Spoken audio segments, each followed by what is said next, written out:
Yan, welcome na naman po sa isang video ng Bentech. May nagtatanong, idol resetter program ng L805 baka naman. Meron tayong resetter ng L805 dito sa ating group, no? Dito sa yan. Dito sa Digital Printing, Photoshop, Illustrator, Enthusiast by Bentech. Kung pupunta kayo dito sa group, hanapin nyo yung files. Then search nyo na lang dito sa search file. L805. So, makikita nyo yung resetter. Tapos, pwede nyo nang i-download, no? Ano, click nyo lang yung download o see original post. Tapos, click nyo lang tong file. Yan, mada-download na siya. By default, mapupunta siya sa download. Then, temporary, huwag nyo kakalimutan to. Yung antivirus natin, no, kung Windows 11 kayo, Windows 10, Windows 7. Yan, yung real-time protection, no. Dito yun, no, malapit sa time. Kaya ako siya na-open, yan, no. Yan, Windows Security. I-turn off nyo muna for the meantime yung real-time protection. Kasi baka mag-error yung download, no. Then, pag na-download na, makikita nyo dyan. So, nakapag-download ako ng dalawa.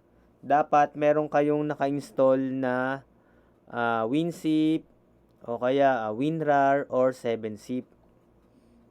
Kung may naka-install kayo niyan, kung 7-zip, i-right click nyo lang yan, show more option.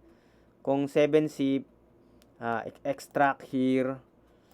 Then, kasi na-extract ko na siya kanina, no, kaya may lumabas na ganyan. Tapos, hanapin nyo na yung resetter, no. Ito, L805 resetter. Then, makikita nyo to, no, yung adjustment program. Ayun nga, dapat huwag nyong, kakalimutan na i-turn off for the meantime yung real-time protection ng antivirus. Kasi baka mag-error pagka nirun nyo yung program. So, double-click nyo lang yan. Yan, tapos hanapin nyo lang dyan, no, L805, yung port, no, wala kasing naka-install sa akin, eh. Pag may naka-install, kunyari, USB 1, tapos L805, yun yung piliin ninyo. Yan, wala kasing nakalagay, no. Then, particular adjustment, tulad ng ibang resetter, no, halos parehas lang din yung procedure, no, kahit L121, L120, i-check nyo lang yung waste ink pad counter. Tapos, click nyo lang yung main pad counter, flatten pad counter, tapos initialize.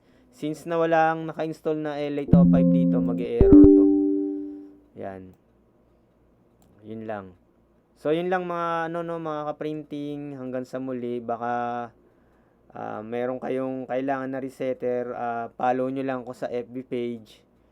Then, paki-like na rin at paki-subscribe itong ating YouTube channel. Maraming salamat.